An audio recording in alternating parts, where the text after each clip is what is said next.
Not just as a student, but also as a citizen of India, every individual should be aware of the fundamental rights. As the name suggests, these rights are basic human rights. By the thumbnail, you already knew that I have to discuss fundamental rights today. You are all aware that we are discussing topics of Indian politics from the book by M. Laxmikant. And as per the book, this particular chapter on fundamental rights is quite extensive. Therefore, we will divide this chapter into parts, and this is the first part. Before delving into the topic, I would like to introduce myself. I am Swati, an aspirant and also your study partner.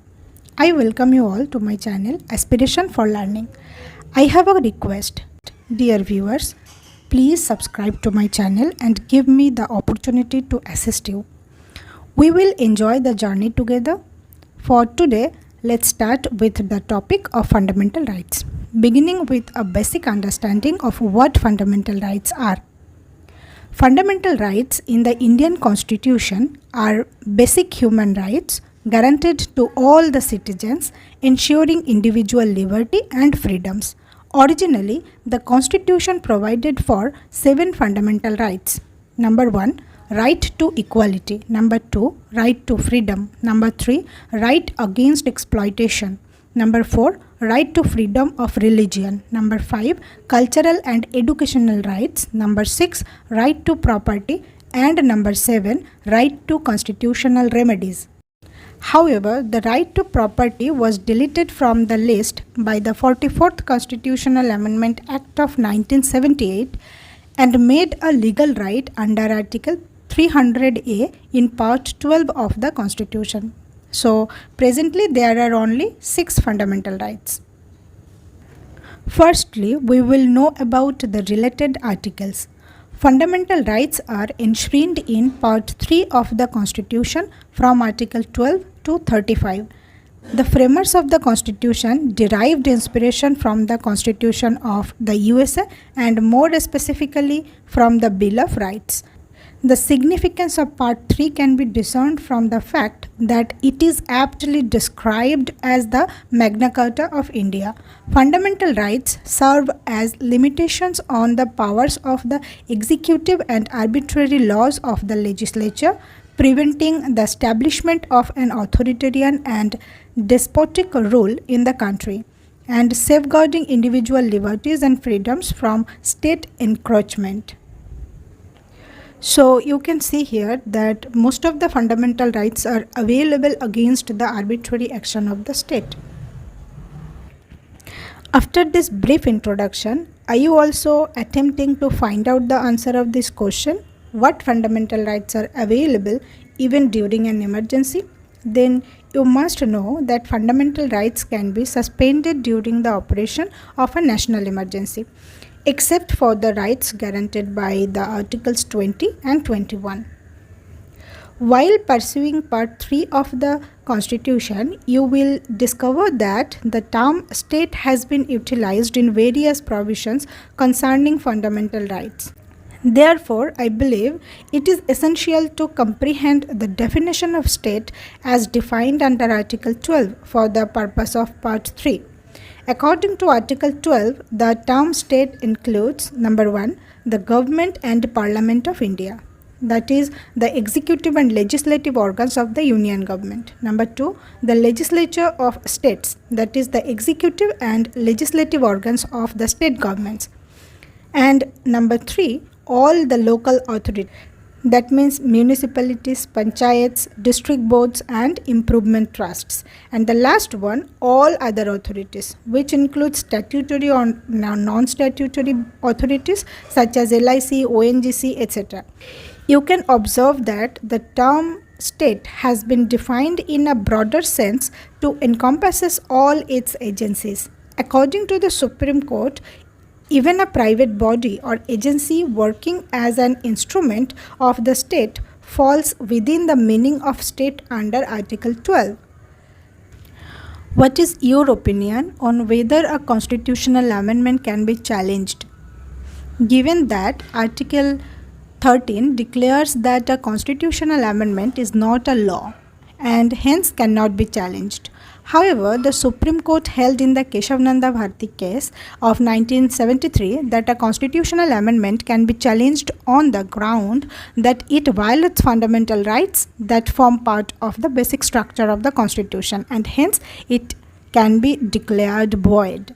In order to understand the first fundamental right, the right to equality, we must clarify our conception of equality before the law, equal protection of laws, and the rule of law. Equality before the law states that all the citizens, regardless of their social status, wealth, religion, and or any other characteristic, are subject to the same laws and legal processes, and also implies that no one, including government officials, is above the law. The provision is enshrined in Article 14. According to the Article 14, equal protection of laws means that the law should be applied equally to those in similar circumstances, ensuring that the law protects everyone equally and prevents discrimination. The rule of law emphasizes the supremacy of law over both the government and citizens, subjected them to the law. It is essential to note that in the Indian system, the Constitution is the source of fundamental rights, which are then defined and enforced by the courts, not the other way around. Though the right to equality is enshrined in Article 14, which prohibits discrimination based on religion, race, caste, sex, and place of birth, the right to equality before the law has some exceptions, including immunity for the President and Governor. The President and Governor have certain immunities, including protection from criminal and civil proceedings during their term of office. Special provisions for backward classes allow the state to make special provisions for women, children, and socially and economically disadvantaged classes. Reasonable classification permits the state to classify people, sub-objects, and transactions in a reasonable manner, as long as the classification is not arbitrary or artificial. Diplomatic immunity grants the diplomats immunity from criminal and civil proceedings. Parliamentary immunity shields state legislatures from court proceedings for statements made or vote cast in Parliament.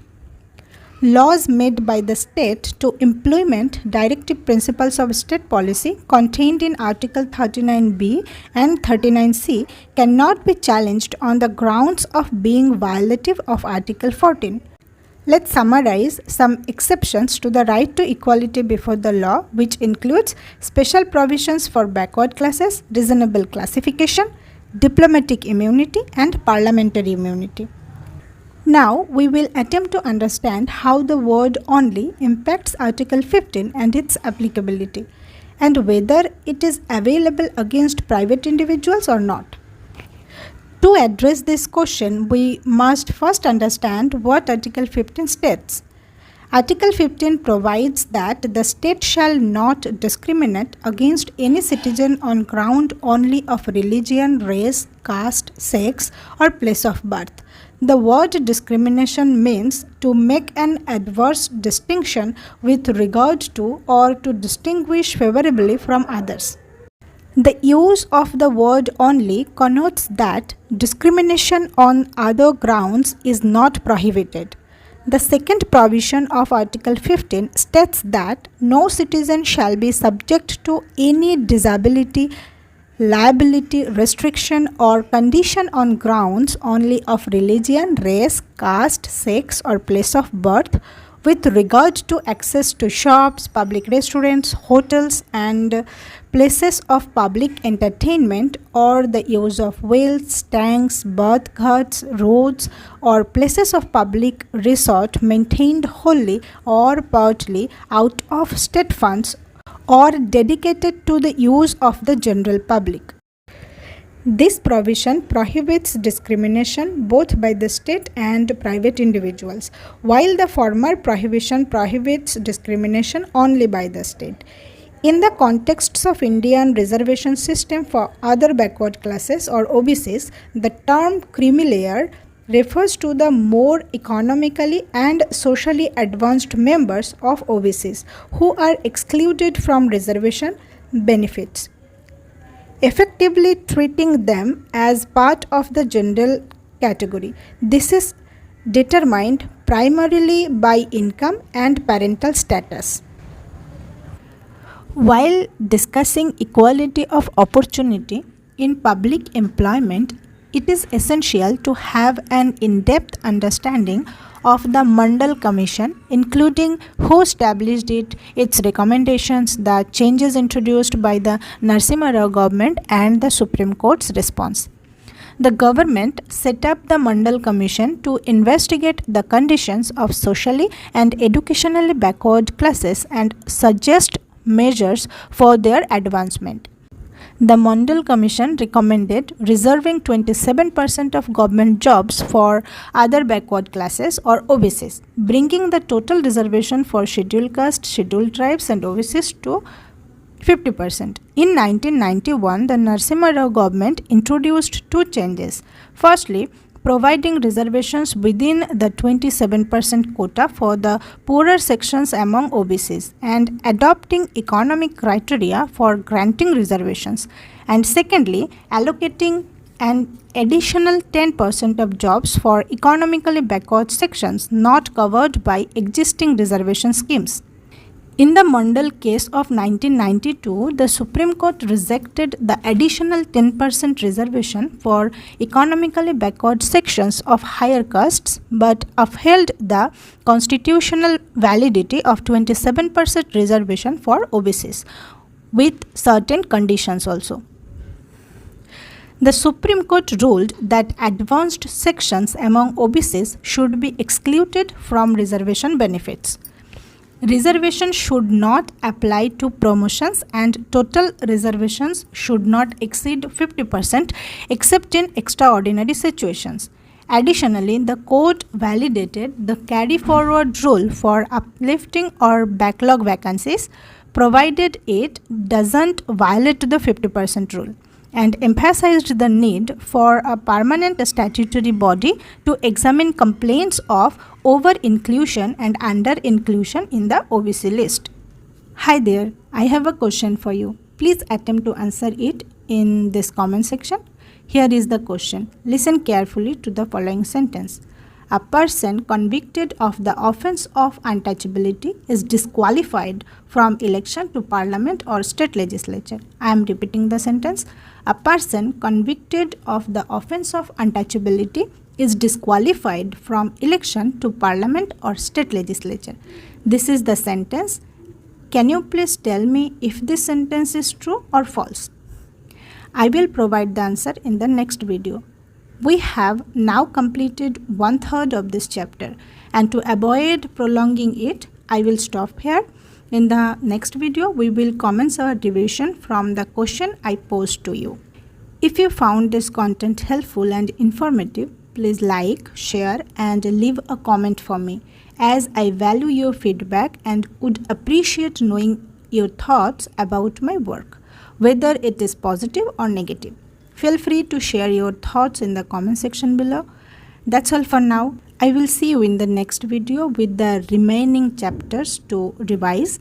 Until then, keep studying and keep learning with the best wishes and lots of love and regards. Swati, your study partner.